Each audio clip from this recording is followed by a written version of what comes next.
Welcome back to another video. My name is Derek, and today we're going to be taking a look at an iPhone 13 Pro Max that's got an issue with Face ID. Face ID seems to work occasionally, but whenever the phone is bumped, it stops working. I'm going to show you what that looks like and how we fix it. Let's get into the video.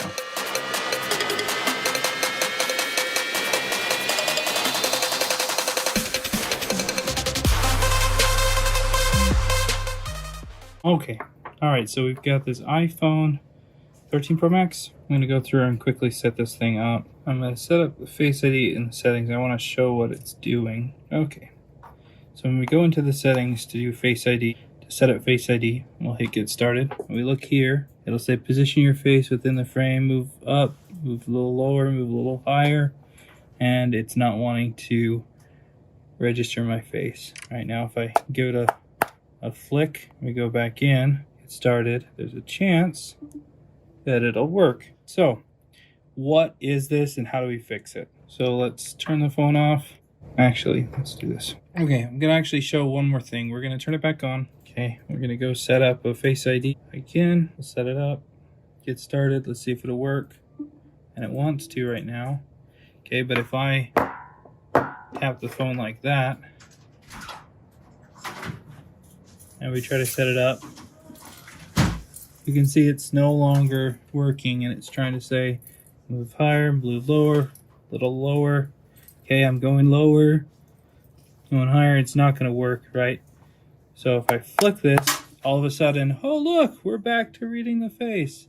Okay, and so what's going to happen is the phone will hit a tap like that, and all of a sudden the Face ID will no longer work. So it's going to go back and forth depending on if you flick it or not to get it to work. So let's fix it. We'll go ahead and turn off the phone. Got the panel lobes out.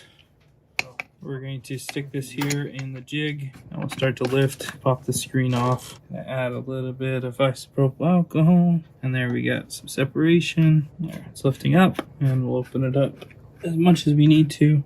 That's probably good. Just connect this guy. Okay, let's pop the screen off. I think I'm the first one in here from what I can tell. This is nice. Okay. Alright, so I'm gonna take out the brackets and then we'll disconnect the battery and we'll disconnect the display and we'll take off the proximity sensor shield, take off that shield and disconnect the proximity sensor. And now we can set the screen aside. We need to remove the ear speaker. I'll take out the bracket for the rear camera. Oh, I forgot there's a screw there. Starting to bend the bracket. Whoops. Disconnect the camera. So there's a somewhat annoying standoff screw here, but there's a trick. You can put in like a pentalobe screwdriver and it'll actually unscrew the standoff. Take off the standoff screw that's under that bracket. Pop out the SIM tray so we can move the logic board enough. Now, if you're not in the US, you can basically remove the logic board because there's no 5G antenna, but this model I can't just do that, so I'm just going to avoid that, and we're going to lift out the speaker now by pulling the board off just enough where I'm not messing with the 5G antenna, but I can get the ear speaker out. Now, you could do it this other ways by taking out the entire battery so that you can access the 5G antenna to take out the board properly, but who wants to do that extra work? Okay, so now the earpiece will come out. So now, and finally, this piece comes out. And this is what we're going to be taking a look at. Here's the problematic component that is what fixes it when we flick it. And we'll go and see this under the microscope. Okay, so I'm going to take some capsule tape here. And we're going to protect the camera lenses from getting dirty. So the issue is in the actual dot projector here. There's a component inside here, a little cylinder inside the shaft here that gets loose, and we gotta secure it again. So just so I can hold on to the cameras without without getting my fingerprints on them, we're gonna do that. So what we're gonna do is we're gonna zoom down in on here. We're gonna create a little window here. Okay, going like right here over, maybe a little higher than that, down here, and maybe like right here, like that. So you can see where I'm going to go at. We're going to try to carve down into there, not too deep, but deep enough that we're going to be able to kind of peel the plastic back. Here we'll make a score line, and here, there, and I'm going to try to dig in and peel up the plastic just like that. There are other ways to do this that are a little Dremel, but I find them to be messy. I don't want any remnants of the plastic or dust to go flying anywhere. It's really not that hard to dig into this plastic. Like, it's really soft and malleable.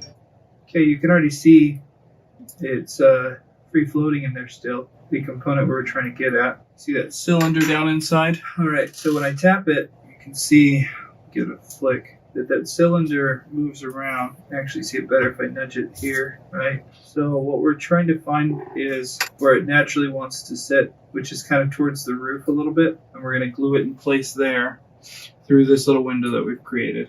So let's zoom down on in there and focus. So I like where it is there. When you flick it, it kind of naturally wants to sit in a certain spot. That's basically where we want it to stay. If it's fallen back down like this or slightly off to the side, that's when we have the Face ID issues. And when we go to flick it, it pops it back up. Normally, it's not popping it back up all the way into position. So that's where we want it to stay, and that's how we're gonna have Face ID fixed. So, all right, so I've got some UV curing adhesive that we're gonna use for this. You can really use any adhesives. It depends on whether or not you want to wait for it to dry or not. You don't need a crazy amount. We just need to have something that secures it. So what I'm going to do is we're going to pipe in. We're just going to put in a small amount of glue, just like that. Don't want it too much. Now what I'm going to do is gently spread this glue around just to make sure, without nudging the cylinder out of place, just to make sure it's making good contact. And we're going to take a UV light and we're going to cure it. All right, so now that that's cured, you can see when I go to touch it, it's solid. There is a little gap here that I will close up with more glue, just to kind of give it some type of resistance to dust or something. But we're going to test it first to see if this works. So we'll go ahead and install it back in the phone real quick and test it. All right, so we'll go ahead and get some of these flex cables out of the way.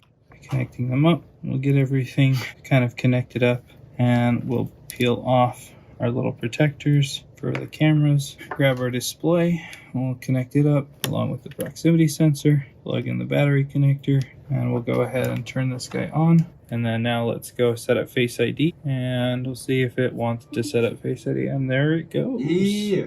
And what we can do as well is, you can see if I tap the phone now, that would typically have killed it.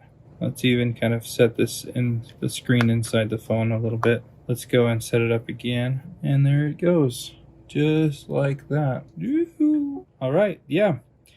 And then if we power it off, oh, I guess I forgot to set it up all the way. Let me set it one more time.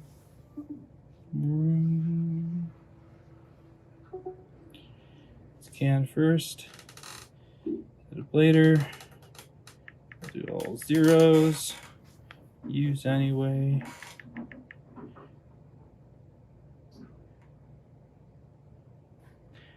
Okay, so let's see if it unlocks, and look, it unlocks. Yep. Unlock. Yep. And let's give it a tap. And unlock. Yep, we're all good to go. All right, so there you go. As you can see, the solution is quite simple. It does take a little bit of skill to properly cut out the window and secure the interior lens for the dot projector, but hopefully this has given you an idea of how to do it. If you found this content useful, make sure to smash the like button and leave me a comment if there's something that you'd like to see in a future video. Thanks a ton for watching, and we'll see you in the next video.